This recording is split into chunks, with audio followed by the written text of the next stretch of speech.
Як бізнесоўцы з атачэння Лукашэнкі падманвалі Кітай, за што ў Менску судзяць суладальніка варгеймінга і як улады прымусяць буйныя сеткі адчыняць крамы ў вёсках. Цягам бліжэйшай гадзіны самая важная падзея аўторка. Я Алесь Залеўскі. Вітаю гаспадарства, і калі вам бяспечна, прашу паставіць лайк гэтаму відэа, каб болей людзей пабачылі навіны па-беларуску і без цэнзуры.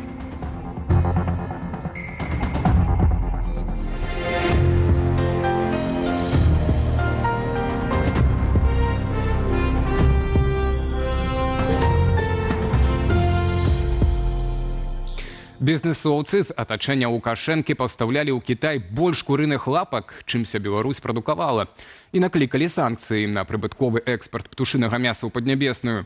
Схемы паставак з удзелам бізнесу Віктара Шэймана раскрыў беларускі расследавальніцкі цэнтр у партнёрстве з рабочым рухам. Пра курыныя лапкі і беларуска-кітайскі гандаль Юлія Цельпук.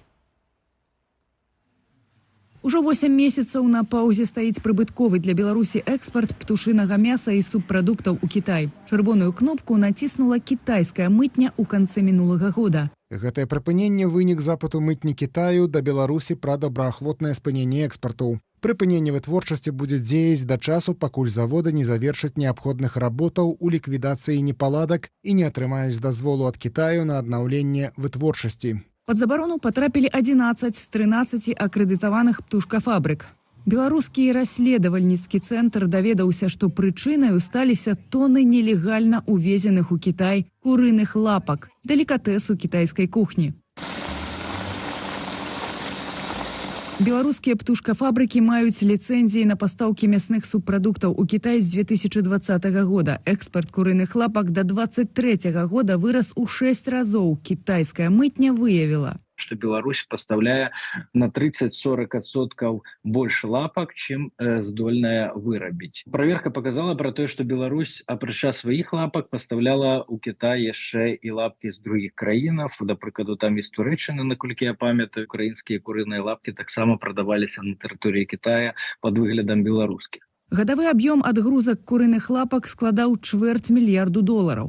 У гэтым бізнесе не абышлося без удзелу набліжаных да Лукашэнкі бізнесоўцаў-афшорнікаў. В ланцужках поставки, як з китайского боку, так, до прикладу, і з британского боку, тому що поставником була британська компанія, ми виявили людей, зв'язаних з Віктором Шейманом. Ми бачимо у наших розслідуваннях про те, що він протягує дзейнічаць в інтарэсах менавіта Александра Лукашэнкі. Кіраўнік рэжыму любіць падкрэсліваць, што Беларусь збліжаецца з Кітаем. Вы пригласили меня в свой дом. Я вам очень благодарен. Але бізнес – гэта бізнес. Кітайская мытня, праз якую праходзяць вялізныя аб'ёмы тавараў, у тым ліку шэрага паходжання, сур'ёзна ставіцца да харчоў з ветэрынарнымі сертыфікатамі. Предупреждение от ГТУ КНР – это очень серьезная мера. Ограничения должны действительно быть очень серьезными, просто потому что поток заявок, которые поступают в ГТУ КНР, огромен, и поэтому 8 месяцев – это действительно очень малый срок. Можно и на год затянуть, и на 2 затянуть. Здесь, собственно, это бюрократическая машина. Сі Цзіньпін на сустрэчы з Лукашэнкам не стане абмяркоўваць праблемы экспарту курыных лапак, кажа Алексей Чагадаев. Давядзецца чакаць і губляць сотні мільёнаў долараў на агульных правах. Што гэтым часам станецца з нішай у Беларусі на кітайскім рынку, якая складала 11% у экспорте птушки? Когда мы выходим на пространство чистого бизнеса, умри ты сегодня, а я завтра, здесь, конечно, никто никого ждать не будет. Поэтому здесь российские и казахские компании, которые также находятся ближе к границе, я думаю, уже начинают эту работу. Апісаная ў расследаванні БРЦ схема – першы вядомы выпадак, калі лукашэнкаўскі бізнес падмануў Кітай. Аднаго з нешматлікіх стратэгічных партнёраў Беларусі, атрымаў рэпутацыйныя і эканамічныя страты. Юлія Цельпук, Белсат. І сапраўды беларуская эканоміка трымаецца, можа, не на курыных, але на лапках. Беларусь у першым паўгодзе купіла тавараў амаль на $1 мільярд больш, чымся прадала. Такія вынікі замежнага гандлю таварамі і паслугамі апублікаваў сёння Нацыянальны банк. Агулам замежна-гандлёвы абарот тавараў і паслуг Беларусі за паўгода склаў больш за $48,5 мільярдаў. Гэта на 2% больш, чымся за аналагічны перыяд мінулага году. Але калі экспарт захаваўся прыкладна на ўзроўні мінулага года, то імпарт значна вырас. За кошт гэтага і сфармавалася адмоўная сальда, якое склала амаль $930 мільёнаў. Летась у першым паўгодзе сальда было станоўчае. Беларусь зарабіла на экспарце на $4,5 мільёна больш, чымся выдала на імпарт. Паводле Еўразійскага банку развіцця попыт на паслугі Беларусі захаваўся, але попыт на прадукцыю з нашай краіны знізіўся. Між іншага, раней паведамлялася пра значнае зніжэнне продажаў у Расею, беларускіх цяжкавікоў і аўтобусаў. Беларуская вёска знікае катастрафічнымі тэмпамі, насельніцтва імкліва скарачаецца. Сацыяльныя аб'екты, школа, дзіцячыя садкі, медпункты, крамы зачыняюцца. Сёння Лукашенка згадзіў чарговы паказальны разнос чыноўнікам і загадаў разабрацца з вясковымі крамамі ды стварыць камфортныя ўмовы для аграрыяў. За нарадою сачыў мой калега Валера Руселік. Ці пачуў ён там штосьці новае? Ну, нарэшце, праз 31 год аднаасобнага кіравання краінаю заўважыў такі праблему простага люду на сяле, з якога, дарэчы, сам калісьці выйшаў. Аказваецца, у вёсках па ўсёй краіне зачыняюцца крамы.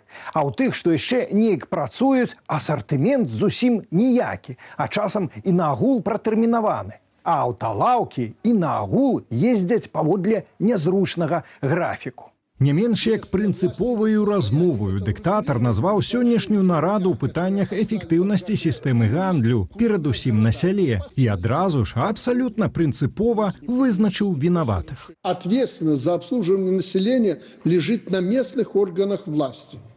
Вы, как никто, знаете, что происходит в регионах и обязаны организовать торговлю в районах так, чтобы не было никаких нареканий. Слушайте, это всегда была задачей райкому партии, райисполкому. Пры гэтым, паводле Лукашэнкі, Белкаапсаюз, які летась валодаў чвэрцю вясковых крамаў, незважаючы на падтрыманне з дзяржаўнага бюджэту, працягвае працаваць у мінус. За год колькасць ягоных пунктаў скарацілася на 2%, а страты сягнулі 33 мільёнаў рублёў. Тут некалькі прычын. Першая прычына, што мала жыхароў і эканамічна невыгадна. Там цяжка чалавеку зарабіць у вясковай краме, дзе мала жыхароў і малы абарот. А калі ездзіць аўталаўкі, тут таксама праблема ў тым, што асартымент нізкі. Дарэчы, прапагандысты пахваліліся, што нарада доўжылася ажно 2 гадзіны і 35 хвілінаў. Што праўда, акрамя гандлю ў вёсках, абмяркоўвалі таксама сітуацыю на палях. І сапраўды, што там тыя вёскі абмяркоўваць? Рашэнне праблемы на паверхні. Трэба ўсяго толькі пабудаваць ці адрамантаваць крамы, знайсці туды прадаўцоў і завесці ўвесь патрэбны асартымент. Не можаш сам, знайдзі таго, хто гэта зробіць за цябе. В небольшие деревни, пусть даже не перспективные, следует привлечь торговые сети для обслуживания населения. Надо обеспечить баланс. Строишь прибыльный бизнес в столице и других крупных городах, возьми на себя социальную ответственность по обслуживанию потребителя на селе. Тем более, что проблемных районов не так уж много. Дарэчы, не так ужо і шмат, гэта, калі чытаць анонс сённяшняй нарады, дзясяткі тысяч населеных пунктаў па ўсёй краіне. І вось гэтае перакладванне адказнасці за тое, чаму сам не даеш рады, у нашай краіне куды ні плюнь. Банкам на баланс аддаюць стратныя прадпрыемствы. ІПшнікаў абавязваюць адрамантаваць ходнікі і паставіць светлафор перад арандаваным памяшканнем. Цяпер вось на гандлёвыя сеткі павесяць крамы ў бязлюдных вёсках. Нейкая ўжо не сацыяльная дзяржава атрымліваецца, а дзяржава сацыяльнай нагрузкі. Часу на стварэнне эфектыўнай сістэмы гандлю па краіне і найперш на сяле Лукашенка даў чыноўнікам да 1 студзеня, што, праўда, якога года не ўдакладніў. Валер Руселік, Белсат.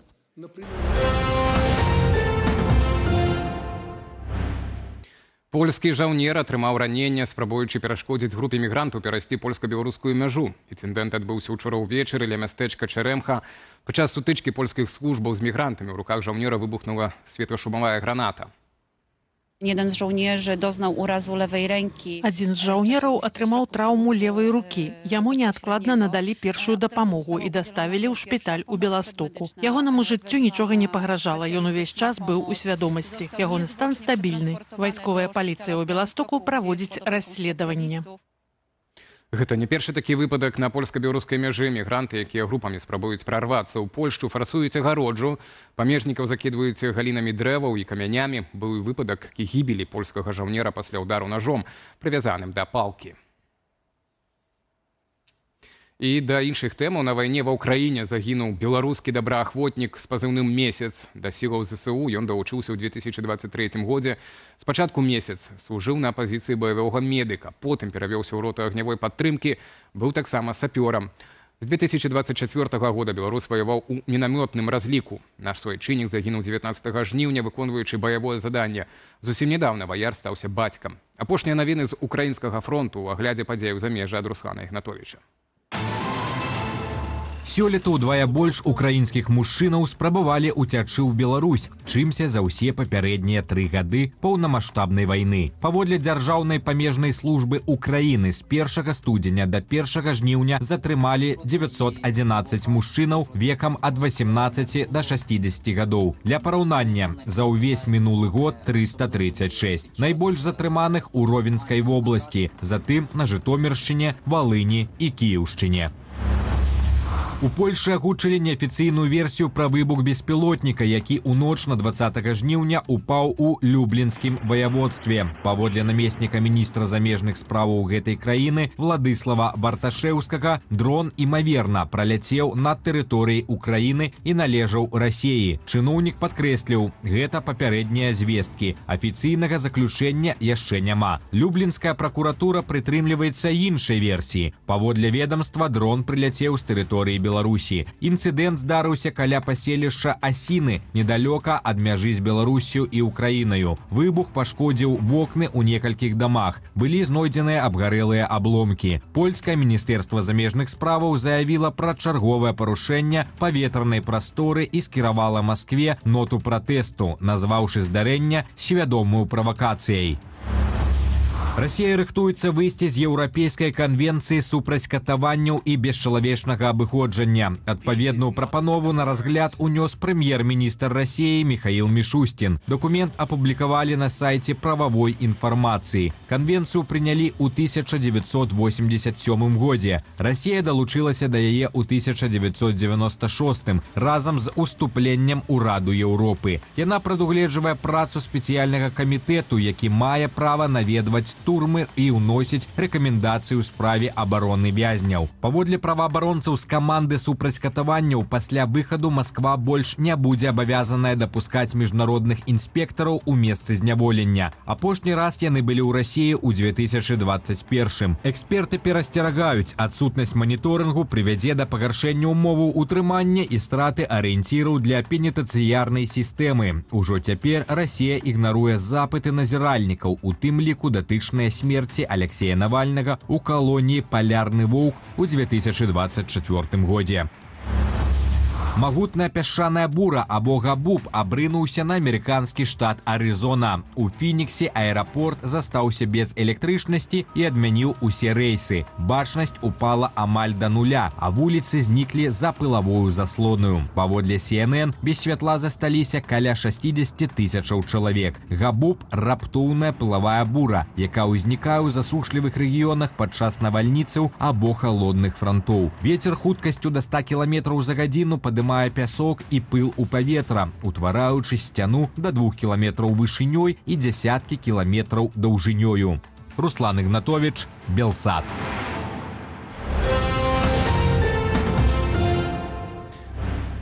І вяртаемся да падзеяў у нашай краіне. Беларусі выявілі чарговы факт сістэмнай карупцыі. Сілавікі затрымалі топ-менеджера буйнога дзяржаўнага прадпрыемства, якога не паведамляецца. Адзінае вядома, што яно вырабляе прадукцыю для аўтамабільных вытворцаў Беларусі і блізкага замежжа.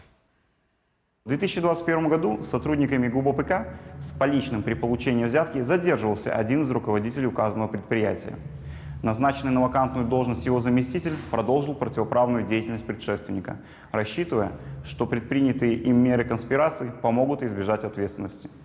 Однако отключение мобильных телефонов, обсуждение преступных планов и получение взяток за пределами республики не помогло. Паводле сілавікоў сума хабараў, цытата, «мільёны расійскіх рублёў». На месцы жыхарства затрыманага знайшлі і сканфіскавалі грошы ды каштоўныя рэчы. Мужчыну пагражае да 10 гадоў пазбаўлення волі. Тым часам у Менску пачаўся завочны суд над саўладальнікам кампаніі «Варгеймінг» Мікалаем Кацалапавым. Яшчэ ў студзені 2023-го рэжым унёс яго ў гэтак званы спіс тэрарыстаў. Прадпрымальніку інкрымінуюць парушэнне 2 артыкулаў крымінальнага кодексу: фінансаванне экстрэмісцкай і тэрарыстычнай дзейнасці. Напярэдадні прапагандысты паведамлялі, што Кацалапаў нібыта зрабіў дзясяткі пераводаў у крыптавалюце на сотні тысяч долараў у розныя экстрэмісцкія ініцыятывы.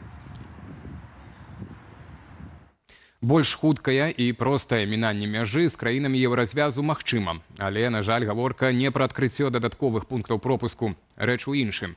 З 12 кастрычніка на межах еўразвязу пачне працу новая аўтаматызаваная сістэма ўезду і выезду.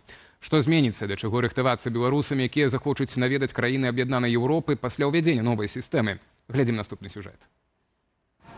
Трапіць у еўрапейскі звяз без штампа ў пашпарт. З 12 кастрычніка запрацуе новая сістэма ўезду і выезду. Пра яе павялі прадстаўнікі літоўскага памежнага камітэту і Міністэрства ўнутраных справаў. Эта система позволит прежде всего осуществлять более эффективный контроль граждан третьих стран, которые следуют в шенгенскую зону без виз, и также те, которые обладают краткосрочными визами, позволит более качественно проводить идентификацию тех граждан, которые прибывают в Литву и Европейский Союз. На замену штампу ў пашпарт прыйдзе аўтаматызаваны збор біяметрычных звестак, адбіткаў пальцаў і здымку. Каб скараціць час на мяжы, падарожнік можа падаць гэтыя даныя загадзя праз адмысловы дадатак або аўтаматы самаабслугоўвання на мяжы. Калі буду выязджаць першы раз, трэба будзе увесці даныя ў сістэму, і на працягу 3 гадоў гэтага рабіць болей не трэба будзе. Новая сістэма скіраваная на паляпшэнне кантролю за тэрмінамі перабывання ў еўразвязе асобаў з трэціх краінаў, барацьбу з нелегальнай міграцыяй і тэрарызмам, а таксама на бяспеку грамадзянаў ЕС. Эта система должна была быть введена в строй еще 3 года назад, в 2022 году. Но из-за всевозможных технических проблем Европейская комиссия откладывала срок введения в строй этой системы. Ну и, наконец, всем странам удалось решить технические проблемы, которые существовали с системой. И, как известно, с 12 октября система начнет работать. Аўтаматызаваную сістэму ўезду і выезду паступова ўвядуць на межах 29 краінаў шэнгенскага пагаднення. На поўнае ўвядзенне адводзяць 6 месяцаў. У Літве сістэма пачне працаваць у Віленскім аэрапорце. Аліна Скрабунова, Белсат. І мы блізка тэмы мяжы. 15 асобаў, якія нелегальна прадавалі права льготнага праезду мяжы, выяўленыя ў пункту пропуску Берасці. Пра гэта паведаміў памежны камітэт Беларусі. Паводле ведомства, парушальнікам вынеслі афіцыйныя папярэджанні і прызначылі штрафы. Практыка, калі тыя, хто мае першынство пераходу мяжы, прадаюць сваё месца, пашырылася пасля з'яўлення вялізных чэргаў на ўезд у краіны еўразвязу. Права прыярытэтнага перасячэння мяжы маюць наступныя катэгорыі грамадзянаў: асобы з інваліднасцю, асобы з дзецьмі да 3 гадоў і дзецьмі з інваліднасцю да 18 гадоў, а таксама матацыклісты. Паводле інфармацыі з чатаў, пры мінанні мяжы усе гэтыя катэгорыі грамадзянаў прапаноўвалі свае паслугі, ствараючы тым самым яшчэ большую чаргу. У адказ на сітуацыю з 22 жніўня падаткавая інспекцыя ўвяла татальны кантроль на мяжы. Паводле памежнага камітэта на 16-ю гадзіну сёння ўезду з Беларусі ў Польшчу чакалі 4340 аўтаў. У Літву на абодвух адкрытых пунктах пропуску 470, а ў Латвію 110 аўтамабіляў. На палях і ў лугах Беларусі можна назіраць відовішную карціну. Буслы гуртуюцца ў вялікія зграі, так званыя бусліныя школы. Велічныя птушкі трэнуюць палёт, кружляюць у небе і рыхтуюцца да далёкай дарогі. У сацыяльных сетках публікуюць відэа, як буслы збіраюцца на зімоўку ў цёплыя краіны. Запрашаю разам паглядзець гэтыя кадры.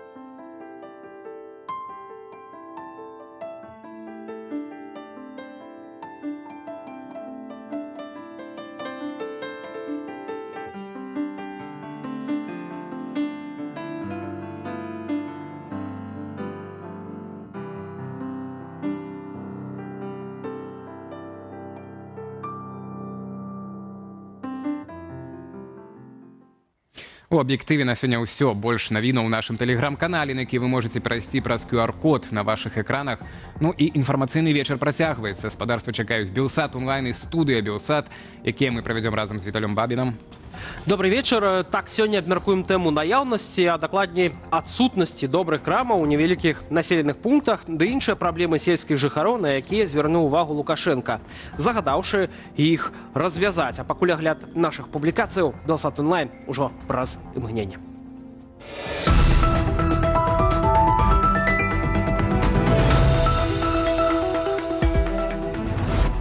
Ледзь не ў кожнай краіне людзі наракаюць на цэны на рынках, але хто мае права наракаць больш за іншых, сайт Белсату выправіў фотографаў на варшаўскі, віленскі ды менскі рынак, каб паглядзець, колькі каштуе садавіна ды гародніна ў Беларусі, Польшчы і Літве. У выніку эксперыменту выявілася, што агулам у Менску цэны на базавую садавіну і гародніну істотна меншыя, чым у Варшаве і Вільні. Гэтак агуркі ў Менску каштуюць у сярэднім 4 рублі за кілаграм, у Варшаве амаль удвая даражэй, а ў Вільні больш чым утрая. Памідоры ў сталіцы Беларусі таксама самыя танныя, 5 рублёў супраць больш як 8 у заходніх суседзяў. Прыкметна менш, чым у Польшчы і Літве каштуюць таксама кабачкі, кроп і цыбуля. Рэкардсменам даступнасці сталі маліны, 15 рублёў у Менску супраць 70 у Варшаве і 80 у Вільні. А вось якія пазіцыі на айчынным рынку даражэйшыя, чытайце ў артыкуле Алеся Наваборскага на belsat.eu. Апошнія дні лета – традыцыйны час актыўных збораў у школу для вучняў і іхных бацькоў. Хтосьці дакупляе тое, чаго яшчэ не хапае, хтосьці толькі-толькі выбраўся на школьны шопінг. Нашыя калегі з сайту Белсату паглядзелі, што абяцалі чыноўнікі, ды паслухалі аповеды бацькоў, якія адпраўляюць дзяцей у школу ў Беларусі і ў Польшчы. Яшчэ ў ліпені ўлады заяўлялі, камплект дзелавога адзення, якое цяпер абавязковае ва ўсіх школах, для малодшых класаў каштуе ад 240 рублёў, для старэйшых класаў да 500 рублёў. Калі дадаць да дзелавога строю абутак, а таксама канцылярскія тавары, то агулам усё будзе каштаваць ад 330 да 1300 рублёў. На умовах ананімнасці жанчына, якая збірала сваю дачку ў 4 клас у адным з раённых цэнтраў Беларусі, распавяла, што на падрыхтоўку дзяўчынкі сышоў увесь заробак, прыкладна 1500 рублёў. А вось сям'я, што жыве ў адным з невялікіх гарадоў Польшчы і збірае сына ў 4 клас, кажа, падрыхтоўка да школы каштуе каля 850 рублёў. Пра тое, на якую дапамогу пры зборы ў школу можна разлічваць ад дзяржавы ў Польшчы і Беларусі, чытайце ў матэрыяле Ганны Ганчар на старонцы belsat.eu. Спадарства, напэўна, памятаеце, як Дональд Трамп размаўляў з Лукашэнкам пра вызваленне 1300 палітвязняў. Невядома, што Лукашенко прасіў узамен. Тым не менш, зняволеныя пакуль застаюцца за кратамі. Белсат пагаварыў з 6 сваякамі палітвязняў. Ці спадзяюцца яны ўвогуле на іхнае вызваленне? Вольга Такарчук, блогерка і былая палітзняволеная. Пасля таго, як яна адбыла 1,5 года ў няволі, затрымалі яе маці Ірыну Такарчук і засудзілі на 3 гады калоніі. Ці вызваляць Ірыну і іншых палітвязняў пасля размовы Трампа з Лукашэнкам? Вольга адказвае, гэта варажба на кававай гушчы. Добра, што пайшлі ўжо нейкія зрухі. Гэта велізарны плюс, што Лукашенко хоць з кімсьці мае намер дамаўляцца. Ці прынамсі, гэта ёсць у яго галаве. 1300 палітвязняў – гэта толькі 1% праблемаў, лічыць Такарчук. Па-першае, кажа яна, палітвязняў насамрэч значна больш, чым ёсць у спісах праваабарончага цэнтру «Вясна». Па-другое, Лукашенко можа выпусціць адных і набраць іншых. Па-трэцяе, замест вызвалення можа быць прымусовая дэпартацыя за мяжу. Меркаванні родных іншых палітвязняў чытайце ў артыкуле «Я не ведаю, як мы ім будзем глядзець у вочы» на старонцы belsat.eu. Тым часам ва ўпраўленні ўжывання развіцця беспілотных авіяцыйных комплексаў Збройных сілаў Беларусі пахваліліся, што прафесіі аператара дрона актыўна навучаюць школьнікаў. Белсат патэлефанаваў у гэтыя школы, каб спытаць, да чаго там рыхтуюць дзяцей. У школе нумар 2 «Бярозы» дзяцей навучаюць кіраваць дронамі ў вайскова-патрыятычным клубе «Міг», адкрытым яшчэ пазалетась. З новага навучальнага сезону дадатак да гэтага клубу і класу роботатэхнікі у бярозаўскай школе адкрыюць факультатыў асновы кіравання квадракоптарам. Корэспандэнтцы Белсату праз тэлефон паведамілі, што дзяцей навучаюць не толькі кіраваць, але і збіраць гэтыя апараты. Пры гэтым у школе запярэчылі, што падлеткаў мэтанакіравана рыхтуюць да службы ў войску або да вайны. Вы жартуеце? У нас тут інжынерна-тэхнічны кірунак. І ўсё добра ахвотна. Калі паступаць на вайскоўца, то возьмеце характарыстыку, у плюс будзе. Але гэта не абавязкова, а ніякай вайсковай падаплёкі тут няма, і ідэалогія без фанатызму. Як праходзяць такія заняткі і чаму канкрэтна навучаюць дзяцей, чытайце на старонцы belsat.eu. Гэтыя ды іншыя публікацыі на нашым сайце, а ў студыі Белсат абмяркуем сярод іншага новае расследаванне журналістаў бюро медыа адносна беларускіх слядоў у карабахскай вайне. Не пераключайцеся, шчыра запрашаю.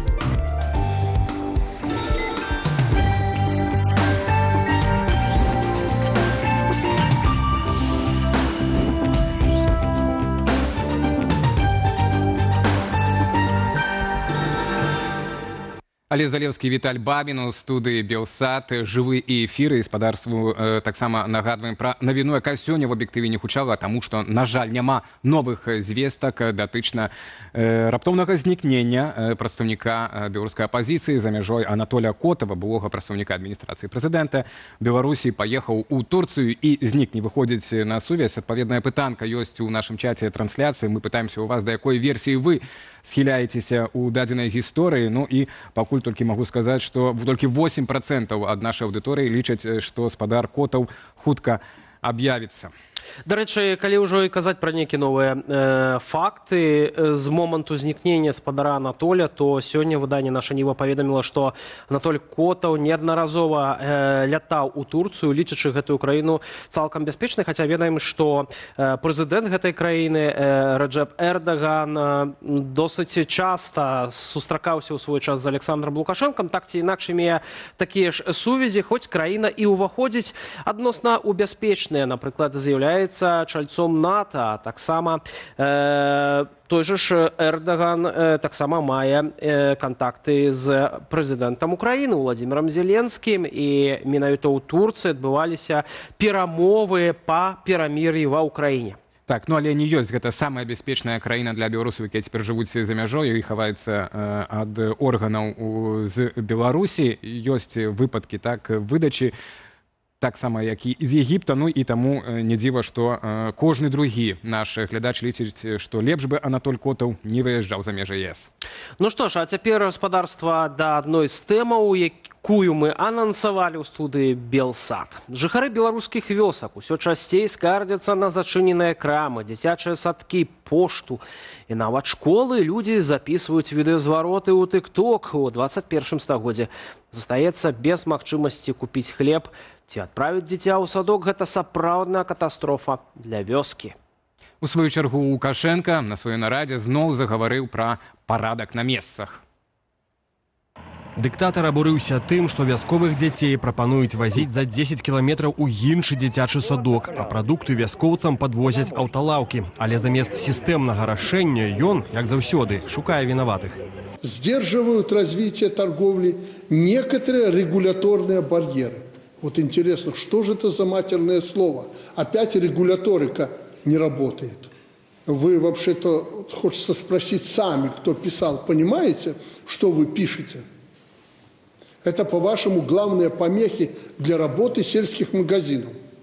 Управлять не можем, регулировать процесс не можем. Лукашенко раскрытыкаваў урад за ўведзеную маркіроўку тавараў. Таксама пад прыцэл трапіў і Белкаапсаюз. Дыктатар абурыўся, што арганізацыя атрымала дзяржаўнае падтрыманне, але пры гэтым паказала страты на 33 мільёны рублёў, а гандлёвая сетка на вёсцы працягвае скарачацца. Асаблівае раздражненне ў кіраўніка дзяржавы выклікала тое, што заробкі кіраўнікоў Белкаапсаюзу вышэйшыя, чымся ў міністраў, у той час як працадаўцы ў вёсках ледзь зводзяць канцы з канцамі. Лукашенко даручыў стварыць эфектыўную сістэму абслугоўвання ў вёсках.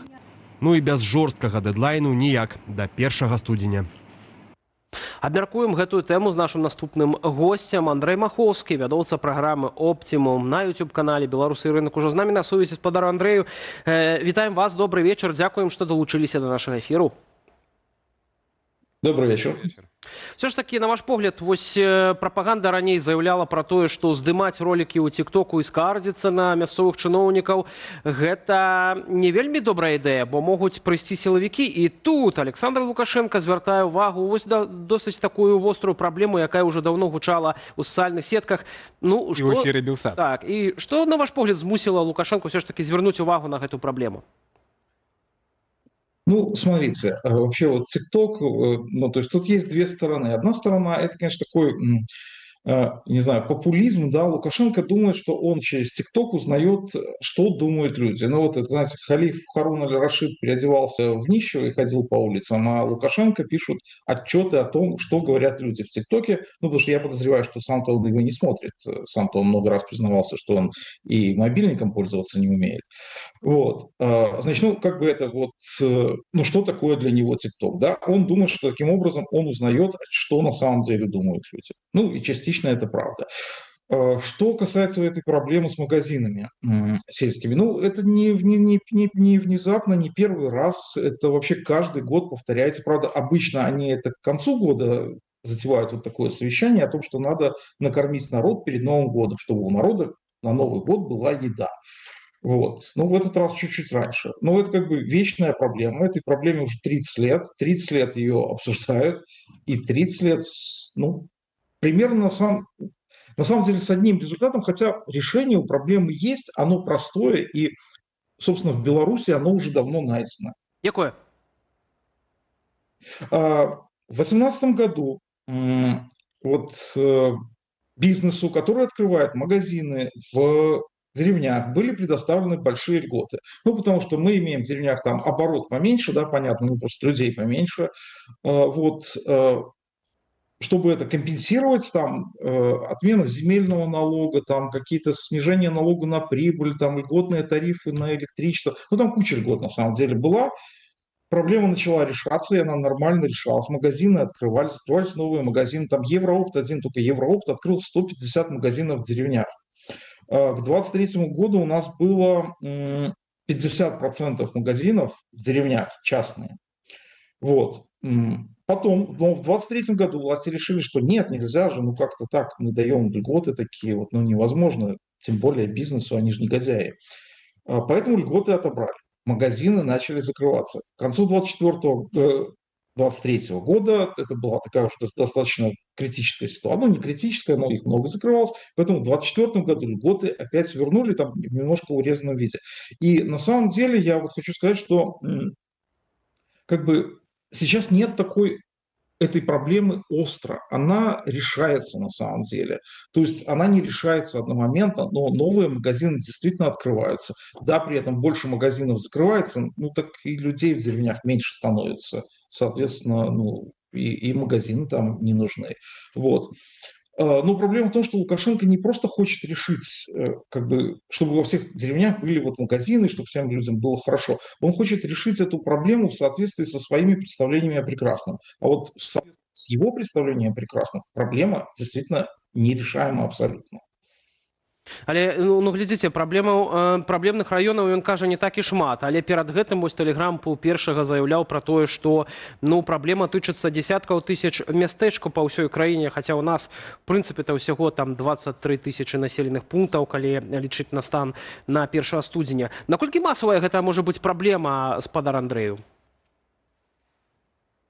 Ну, смотрите, вот был доклад министра Карповича, да, вернее, министр Карпович отчитывался, и он говорил, что, ну, как бы, несоответствие вот стандартам есть в 26 населенных пунктах. И, честно говоря, я немножко больше верю министру торговли Карповичу, чем Пулу Первого, который даже не знает, что у нас в стране 23 тысячи населенных пунктов и пишет про какие-то десятки тысяч, у которых есть проблемы. Вот. Проблема решается. Она решается каким образом? Открываются частные магазины просто. Они получают льготы, и ну, людям это выгодно, они открывают магазины.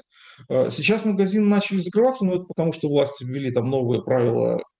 В смысле, магазины Белкомсоюза начали закрываться, потому что власти ввели новые правила регулирования, да, и это усложнило работу, там просто продавцы увольняются. Ну, проблема в том, что Лукашенко не просто хочет решить эту проблему, он хочет решить ее в советском духе, чтобы это был огромный государственный монстр, который будет решать вот в этой деревне вот такой магазин, в этой такой магазин, вот это все будет централизовано, распределяться, отчитываться перед ним, рассказывать об успехах. Ну и вот по такой схеме проблема нерешаемая. Мы видим, что ее пытаются решить таким образом 30 лет. Я имею в виду, у нас есть Белкопсоюз, да, и с Белкопсоюзом становится все только хуже и хуже. Ну, а решаема она вот, ну, нормальным, естественным путем, когда мы даем льготы там бизнесу, бизнес открывает магазины в деревнях. Спадару Андрей, ну мне, напрыклад, я зачапіўся за тое, што ён у выніку ж вы кажаце, што вот ёсць нібыта рашэнне, але ён сёння крычаў канкрэтнае рашэнне, так што это зноў укрупняць на плечы буйному бізнесу, так буйным сеткам гэта скінуць, то бок нейкім чынам, што чыноўнікі паслухалі, все натавалі, і зараз это будуць перакідваць, сапраўды нейкі працэс у гэтым накірунку будзе адбывацца, да, па адкрыццю гэтых крамах там дзяржаўных ці недзяржаўных сетак. Але разам з тым Лукашенко абрынуўся таксама і на той жа Белкапсаюз, і на менеджераў, як ён казаў, буйных сетак, которые цяпер на блакітным беразе, так, нібыта адпачываюцца. Я вось паглядзеў, ну, што яны нібыта зажраліся, што высокія заробкі ў іх там, а я паглядзеў за мінулы год, дык в цэлым гандаль у Беларусі доля упала на 0,6% ад валовага внутреннага прадукту, так, 9,5 яна займае працэнтаў всего ВУП у гэтым годзе, 10,01 было ў мінулым годзе. Пры гэтым я паглядзеў рэнтабельнасць у рознічным гандлі. Мы не маем паводле апошніх нейкіх месяцаў, так, але напрыканцы мінулага году была на ўзроўні 1%. Это на мяжы мінуса. Весь гандаль у Беларусі, в прынцыпе, сам па сабе знаходзіцца на мяжы мінуса. Дык як можна праблему эту вырашыць з тымі крамамі ў вёсках? Дык у выніку хто яе будзе вырашаць? Это буйныя сеткі? І ці не большым яшчэ мінусам это абрынецца для в цэлым беларускай эканомікі? Ну, смотрите, в том виде, в каком Лукашенко хочет ее решить, это, конечно, будет огромный минус и огромные потери вообще для всех, потому что он ее хочет решить, во-первых, это вот чтобы был Белкопсоюз, государственная структура, а во-вторых, он хочет всех заставить. То есть, ну, у него нет идеи в голове, что бизнес, он как бы, ну, сам, его не надо заставлять. Он идет туда, где у него есть возможность заработать. У него сейчас вот частные магазины на селе открываются. Почему? Ну, потому что есть льготы, потому что есть возможность заработать, да. Вот там прекрасную историю рассказывал министр торговли, да, о том, как открылся частный магазин и как стало все гораздо лучше, чем пока там был Белкопсоюз. Вот. Не надо заставлять туда идти эти сети торговые. Ну, то есть захотят они прийти, ну, прекрасно, пусть приходят.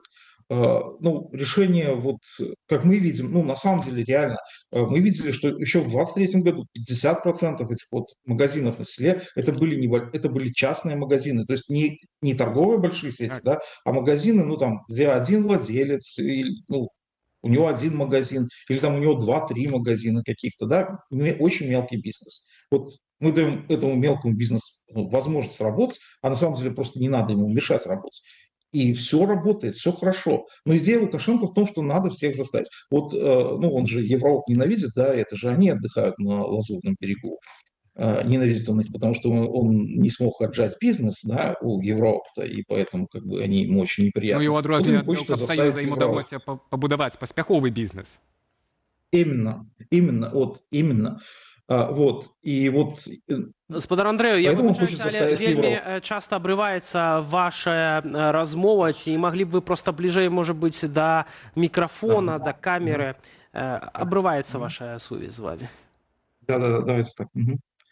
Так, может быть, лучше. Да, ну, что касается Белкопсоюза, да, смотрите, он опять обрушился на Белкопсоюз, это просто ритуальные танцы, он как минимум 2 раза в год обрушивается на Белкопсоюз, рассказывает, какие они неэффективные. Ну, кажется, если ты видишь 30 лет, эта структура неэффективна, так может, с ней надо что-нибудь сделать, может, не надо ее пытаться там любой ценой, чтобы она сохранялась вот в том виде, в каком она есть. Может, как-то, ну, что-то изменить надо. Но нет, потому что это соответствует его представлениям о прекрасном, его воспоминаниям о том, как он был маленький и ходил в деревенский магазин. Спадар Андрэй, я яшчэ прапаную паслухаць меркаванне былога жыхара вёскі, журналіста з метра Лупача адносна таго, з якімі праблемамі сутыкаюцца людзі, якія жывуць у вёсках, і, прынамсі, з вясковымі крамамі. Давайте паслухаем, вернемся да нашай размовы. Першая причина, что мало жыхароў і эканамічна невыгодна. Там цяжка чалавеку зарабіць у вясковай краме, дзе мала жыхароў і малы абарот. А калі ездзіце ў тылаўкі, тут таксама праблема ў тым, што асартымент нізкі. І, вядома, там пажылыя жыхары ў асноўным, таму стараюцца, там таксама людзі робяць у раёне, стараюцца спіхнуць у тылаўкі такія прадукты, дзе ўжо тэрмін прыдатнасці або скончыўся, або вось скончыцца, і ведаючы, што вясковаму жыхару няма куды дзецца, ён это купіць. І вось такія праблемы. І що праблема ў тым, што там у асноўным людзі старыя, і калі прадавец не дуже чесны чалавек, то ён яшчэ на гэтых людзях зарабляе. Як без гэтага, спадар Андрей, сапраўды такая праблема ёсць, можа там не пра прадаўца, які зарабляе, а пра тое, што аб'ектыўна там не кожная вёска мае там развітых дачнікаў, якія там папулярныя сярод дачнікаў, якія прыязджаюць, даглядаюць, і сапраўды ім патрэбныя там і прыватныя крамы вакол адчыняюцца, каб там і рамонты ж таксама на дачах рабіць і гэтак далей. Цэлая куча вёсак там непапулярныя сярод дачнікаў, так, і жыве насельніцтва, якому трэба хлеб, аўталаўка ці яшчэ штосьці. Я тут задаў такую ідэю ў чаце трансляцыі, што можа дроны-дастаўшчыкі падключыць да гэтай ідэі, якая ўжо ў год 15, я ведаю, такі стартап распрацоўваецца ў свеце, яго тэсцілі ў Літве. Але мне тут у чаце паправілі, спадарня Эміля, дзякуй за папраўку. Дык дроны ў Беларусі забароненыя. Няхай сілавікі займаюцца забеспячэннем прадуктаў жыхароў вёсак, што ім яшчэ рабіць? Камяні ўжо збіралі. Дык што мы можам зрабіць, вось улічваючы нашу сітуацыю з вёскамі, дэмаграфічную перадусім, і інфраструктуры, для того, каб неяк яна падтрымлівалася? Бо праблема ж не толькі ў крамах, там зачыняюцца і школы, дзіцячыя садкі, як-то людзям трэба там жыць, так? Смотрите, на самом деле, понятно, что мы ничего не можем сделать с деревнями, в которых там живет 6, 7, 10 человек. Никто не будет там открывать магазин, детский сад.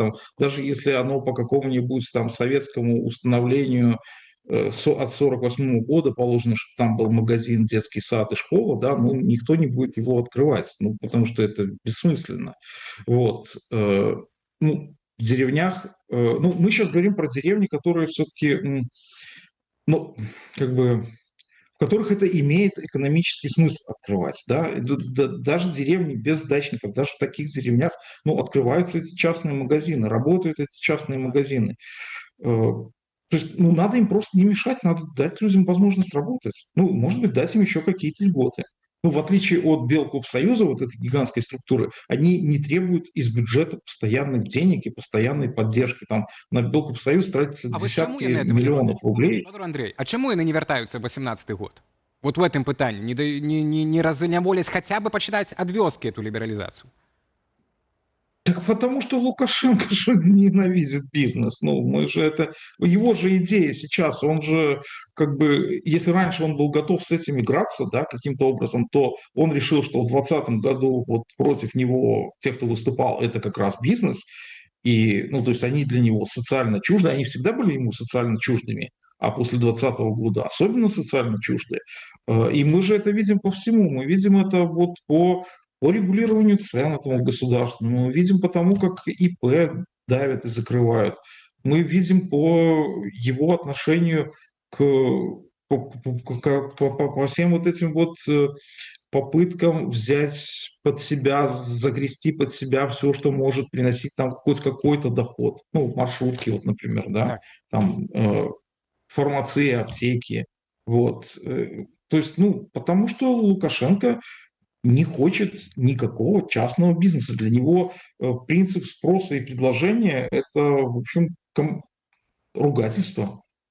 Особливо в последнее время любит говорить матерные слова. Дякую, спадру Андрей. Андрей Махоўскі быў у нас у гасцях, эканаміст, абмяркоўвалі мы дэфіцыт крамаў у беларускіх вёсках. Дзякуй вялікі, вядоўца праграмы «Оптимум» на YouTube-канале «Беларусы і рынак» Андрей Махоўскі. Наступная, нібыта міжнародная тэма, але так ці інакш, якая закранае інтарэсы ў тым ліку і нашай краіны, Беларусі. Азербайджан выкарыстоўваў беларускую зброю супраць армянскага боку падчас ваенных дзеянняў у Нагорным Карабаху ў 2020 годзе. Журналисты и расследовальники выдания «Бюро» раскрыли новые подробязности, як белорусское предприемство вытворцы зброи «Тетраэдр» брало удел у модернизации советских зенитно-ракетных комплексов для Азербайджану. Паводле выдання бюро выцек інфармацыі пра ліставанне недзяржаўнай кампаніі «Тетраэдр», апублікаваных актывістамі, паказаў як мінімум 16 кантрактаў з Баку з 2006 да 2020 года. Гаворка ішла пра мадэрнізацыю савецкіх зенітна-ракетных комплексаў С-125 да больш новай версіі. Гэтыя комплексы асабліва эфектыўныя супраць нізкалётных цэляў, уключаючы баявыя дроны. Цікава, што супраца вялася праз афшорную кампанію з брытанскіх Віргінскіх астравоў, звязаную з грамадзянамі Азербайджану. У расследаванні гаворыцца, што ўжо падчас баёў у Карабаху ў 2020 годзе мадэрнізаваныя беларусамі комплексы збілі 11 беспілотнікаў. Азербайджанскі бок тады заяўляў пра знішчэнне 22. Беларусь і Арменія фармальна саюзнікі з АДКБ, у той час як Азербайджан у гэты блок не ўваходзіць. Тым не менш, Менск не хавае шчыльнай вайсковай супрацы з Баку. Олесь Ярашевич, журналіст-расследавальнік проекту «Бюро Меда» з намі на відэасувязі. Олесь, вітаем. Дзякуем, што далучыліся да нашага эфіру. Добрый вечер. Ну, уласна, раней журналісты, у тым ліку уплывовага выдання «Палітыкаў» распавядалі пра такія факты. Армянскі прэм'ер Нікол Пашыньян пра гэта казаў неаднаразова, звяртаючыся у тым ліку на адрес Александра Лукашэнкі, пра тое, што не збіраецца з ім падтрымліваць нейкія кантакты беспасярэдня ў самім Мінску, так? Лукашенка і Аліеў не хаваюць гэтай супрацы. То што новага ў гэтым вашым расследаванні? То бок, на што пралівае яно свет у першую чаргу, калі мы гаворым пра дакументы, якія вы атрымалі? Ну, в першую чаргу, упершыню мы рассказываем про тое, што беларуская зброя была выкарыстана у вайне ў Нагорным Карабаху. Раней паведамлялася толькі, як вы казалі, пра пастаўкі зброі Беларусі ў Азербайджан. А зараз у нас ёсць дакументы, якія сцвярджаюць тое, што гэтая зброя, гэтыя зенітна-ракетныя комплексы, якія мадэрнізавала беларускае прадпрыемства «Тетраэдр», было выкарыстанае падчас вайны. Гэтымі зенітна-ракетнымі комплексамі збівалі армянскія дроны. Другое, гэта, уласна, сам механізм, як адбываліся гэтыя пастаўкі, тое, што яны ішлі не наўпрост, напрыклад, там, з нейкага дзяржаўнага прадпрыемства беларускага для Міністэрства абароны Азербайджана. Ці ад Міністэрства абароны Беларусі, так? Праз эту прыватную кампанію. Так, яны ішлі не наўпрост, як бы там з адной юрасобы да іншай юрасобы, яны ішлі праз афшорнага пасярэдніка. Прычым гэты пасярэднік быў зарэгістраваны на брытанскіх Віргінскіх выспах. Гэта самая такая сакрэтная юрысдыкцыя ў свеце. Чаму? Навошта спрабавалася? Таму што выбачайце, што перабіваю так вас. Так, афшорная кампанія на брытанскіх. Так, таму што гэта такая юрысдыкцыя, якая дазваляе схаваць атрымальніка зброі, да? То бок, калі мы ажыццяўляем аперацыі праз афшорнага пасярэдніка, мы як бы не ведаем, хто канчатковы спажывец гэтай прадукцыі, да? Можна захаваць сляды, раз. Па-другое, можна захаваць як бы уладальнікаў гэтай кампаніі. Мы даведаліся, дзякуючы і іншай уцежцы, што за гэтай кампаніяй стаяць такія ўплывовыя азербайджанскія бізнесоўцы, якія блізкія да Міністэрства абароны Азербайджана. І, магчыма, як бы эксперты нам выказваюць такое меркаванне яшчэ, што магчыма, былі нейкія адкаты, да, альбо камісійныя падчас гэтых вот аперацый, падчас гэтых паставак. Олесю, вы пішаце ў артыкуле, што вось вы знайшлі, як мінімум, выявілі 16 кантрактаў, так, якія «Тетраэдр» заключыў з азербайджанскімі партнёрамі ў прамежку 2006-2020. А калі казаць ужо пасля ваенны перыяд, пасля канфлікту ў Карабахе, так, ну, актыўнай вайсковай фазы, прынамсі, там, ці нешта вядома пра супрацоўніцтва паміж уладамі Беларусі і Азербайджана менавіта па пытанням зброі? Гэта першае пытанне, і другое адразу табе у нагрузку. Ці тэоретычна Беларусь можа прадаваць зброю і таму боку, так, у дадзеным выпадку? Бо якая нам розніца Беларусі, каму мы зброю па вялікаму рахунку прадаем? Ну, на жаль, як бы звестак пра нейкія там цяперашнія кантракты паміж беларускімі прадпрыемствамі і Міністэрствам абароны Азербайджана няма. Мы ведаем толькі пра такія наўпроставыя кантакты на ўзроўні чыноўнікаў, у тым ліку высокіх, паміж Лукашэнкам і Аліевым, і яны заўсёды, як бы, калі сустракаюцца, абмяркоўваюць у тым ліку вайсковае супрацоўніцтва, то я думаю, яно як бы ідзе. У тым ліку вот этой зенітна-ракетныя комплексы альбо іншая тэхніка, якая была пастаўлена з Беларусі ў Азербайджан, там і раней танкі ішлі, самалёты ішлі, паланезы ішлі, іх жа трэба абслугоўваць, таму я думаю, што беларускія спецыялісты ездзяць туды абслугоўваць гэтую тэхніку альбо рамантуюць яе. Мы прынамсі гэта бачым па зенітна-ракетных комплексах С-125, што спачатку іх мадэрнізавалі, а потым спецыялісты ездзілі іх там рамантавалі, удасканалівалі, тэхнічна абслугоўвалі і так далей. Другое пытанне было у нас пра... Што ў гэтым кепскага, што мы Азербайджану прадавалі, так, гэтую зброю? Ну, Беларусь вядомы экспарцёр зброі і мадэрнізатар, скажем так. Мы можам, як бы, в прынцыпе, ўсім прадаваць. Сітуацыя выглядае ў нас наступным чынам. Увогуле, калі здарыўся гэты канфлікт у Нагорным Карабахе, то спачатку АБСЕ, а потым ААН, яны ўвялі такое негалоснае эмбарга на пастаўкі зброі з любой краіны ў гэтую гарачую кропку. То бок, на ўзроўні ўсяго свету не рэкамендуецца пастаўляць зброю там ні Арменіі, ні Азербайджану і гэтак далей. Тым не менш, Беларусь гэта робіць. Самае цікавае, што яна пастаўляе зброю альбо там тэхналогіі свае не свайму саюзніку, якім з'яўляецца для Беларусі Арменія, бо яны ўваходзяць у адзін вайсковы блок АДКБ, а наадварот пастаўляе Азербайджану, які не ўваходзіць у гэты вайсковы блок АДКБ. То бок, фактычна яна пастаўляе зброю праціўніку свайго саюзніка. Таму вот этой вот пастаўкі яны заўсёды выклікалі такое напружанне у адносінах паміж Мінскам і Ерэванам.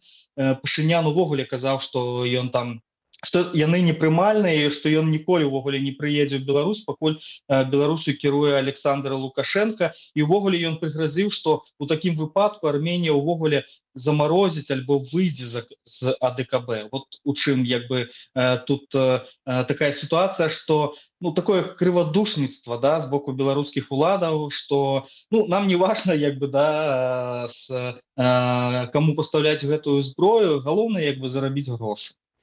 Ну так, Алесь, бо цяпер жа таксама напружаныя адносіны з Азербайджанам у іншага беларускага асноўнага стратэгічнага саюзніка Расіі, так, і мы ведаем, асабліва сёння, калі стала вядома, так, спадарства, хто пагугліце пра тое, што там, якую шкоду, так, ці што зрабілі нібыта праваахоўнікі ў Екатеринбургу гэтым прадстаўнікам дыяспары, бізнес Азербайджана ў гэтым горадзе, што там выразалі, так, гэта ўсё ўжо ёсць у інтэрнэце, а цяпер, нягледзячы на гэта, Беларусь як бы працягвае кантакты. Можа, і таму Беларусь і Азербайджан так трошкі ў цені трымаюць свае кантакты, каб і старэйшы брат таксама на гэта не звярнуў увагу. Ну так, я думаю, у тым ліку, што вот калі ладзіць гэтыя пастаўкі праз офшорныя кампаніі, то будзе цяжка, як бы, даведацца, хто там атрымальнік зброі і так далей. То бок это магчымасць такая схаваць гэтыя пастаўкі, мне здаецца, ад розных людзей, там, ад рэгулятараў і так далей. Ну так, не толькі ад медыяў, так. Алесь, дзякуй вялікі за гэтае расследаванне, канешне ж, за вашу працу, ну і за гэтую размову. Я нагадаю, што Алесь Ярошевіч, журналіст, расследавальнік праекту Бюро Медыа, быў з намі на відэасувязі.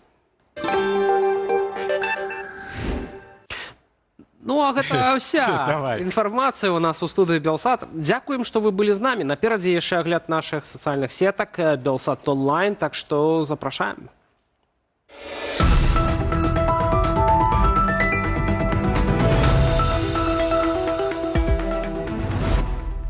Санаторыі ў Беларусі традыцыйна лічацца месцам для аздараўлення і рэабілітацыі. Але сёння трапіць туды становіцца ўсё цяжэй. Цэны высокія, месцаў амаль няма, бо шмат пуцёвак набываюць расійскія турысты. А ці сапраўды гэтыя установы выконваюць сваю галоўную функцыю, дапамагаюць у лячэнні і аднаўленні здароўя? На гэтыя ды іншыя пытанні адказаў праваабаронца Сергей Драздоўскі. Фрагмент відэа ўжо цяпер. А поўную размову глядзіце на YouTube-канале Белсат Лайф. Калі мы глядзім і на шыльды санаторыяў, мы часто бачым там рэабілітацыя, да? Дзе там тая рэабілітацыя? За 15 дзён якая рэабілітацыя? Гэта насамрэч не больш як сацыяльная перадышка. Усё. То бок чалавек можа адарвацца ад сваёй кухні, ад сваёй гатоўкі, ад сваёй мыцця пасуды, там атрымаць больш лепшае харчаванне наўпрост по таму, як яно было лепшым для яго арганізму, я б сказаў, і менш нейкіх дрэнных уліванняў. Але гэта так, і гэта так. Але ж санаторыі актыўна прадвігаюць, што яны рэабілітацыйныя, і тут я бы сильна паспрачаўся з іх рэабілітацыйным патэнцыялам. У адным з мястэчак Менскай вобласці абнаўленне дарожнай разметкі выклікала ў людзей больш пытанняў, чым радасці. Замест таго, каб спачатку падрыхтаваць пакрыццё, рабочыя проста прыйшліся фарбай па траве, якая працягвае расці. Крыху далей і зусім унікальнае рашэнне. Абмежавальная лінія праведзеная проста на пяску, дзе асфальту практычна няма. Паглядзім відэа ўжо цяпер, а таксама яго можна знайсці ў нашым тэлеграме. Пошли гулять, смотрим, обновили нам разметку. Обновили разметку, смотрите, покрасили по траве. Траву убрать, а там ничего и не будет. Молодцы какие. А здесь вообще дорожники решили не заморачиваться, они траву покрасили. Траву, которая еще растет, видите? Продуктивная работа на 100%. Ой, это вообще смех и грех. Смотрите, вот чем дальше мы идем, тем дальше удивляемся. Смотрите, прям вообще не заморачиваясь. А дальше сейчас еще покажу прикол. Смотрите, трава, вот здесь вот еще растет трава. Вот так вот. Такая красота. Посмотрите, какая разметка. Смотрите, нанесли разметку по песку. Ну-ка покажи. Знаете, как это называется? Я художник, я так вижу. Ой, это вообще смешно, конечно. Што, заўтра чакаем нараду Лукашэнкі па добраўпарадкаванню дарог. Я не сумнеюся, што гэта можа адбыцца, што праўда, напэўна, не так хутка, як это звыкла робіцца у Александра Лукашэнкі, бо часамі для раскачкі яму патрабуецца некаторы час. У беларускіх соцсетках тым часам зноў набіраюць папулярнасць фота і відэа з бусламі. Жыхары краіны дзеляцца незвычайнымі сустрэчамі з гэтымі птушкамі ў Берасці. Буслы прыселі адпачыць проста на даху жылога дому, чым здзівілі і захапілі мясцовых жыхароў. А ў Лагойску птушку, якая не спалохалася і падышла ўшчыльную да людзей, нават пачаставалі сасіскай. А гэта відовішча стала сапраўдным гітом у інтэрнэце. Глядзім цяпер, а таксама ў нашым інстаграме.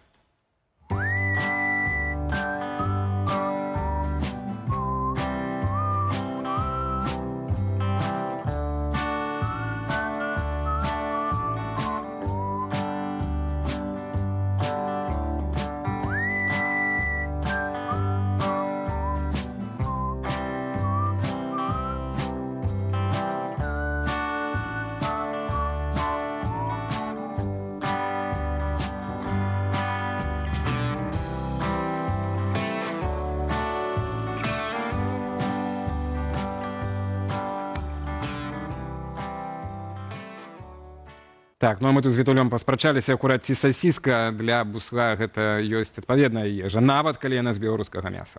Ну а цяпер крыху каля спартовай тэмы. На трасе Балатон-парк у Угоршчыне падчас этапу гонкі MotoGP ледзь не адбылася трагедыя. Іспанскі гоншчык Педро Акоста страціў кіраванне матацыклам, а байк цудам праляцеў міма тэлеаператара, які стаяў за агароджай. Небяспечны паварот, дзе здарыўся інцыдэнт, даўно выклікае спрэчкі сярод рэйсераў. Раней менавіта на ім ужо адбываліся аварыйныя сітуацыі. Відэа ўжо цяпер, а таксама ў нашым тэлеграме.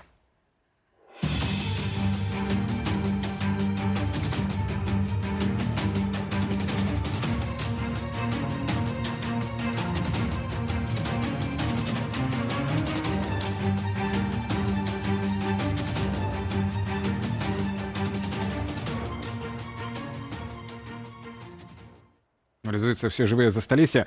Гэта ўсё ў нашым сённяшнім эфіры. Коротко падсумуем яшчэ наше пытанне ў чаце трансляцыі. Што вы думаеце наконт знікнення Анатолія Котова? Ну, бальшыня все-таки раіць не выязджаць беларусам, дзеячам апазіцыі за межы еўразвязу, 52%, ну і 38% лічыць ён там жа, дзе і Мельнікава. Сумна ўсё гэта. Яшчэ 9% нашых гледачоў, хто прагаласаваў, лічаць, што Анатолій Котаў хутка з'явіцца. Спадзяёмся мы на гэта таксама. З вамі працавалі Віталь Бабін, Алесь Залеўскі. Да хуткай сустрэчы пакуль. Пакуль.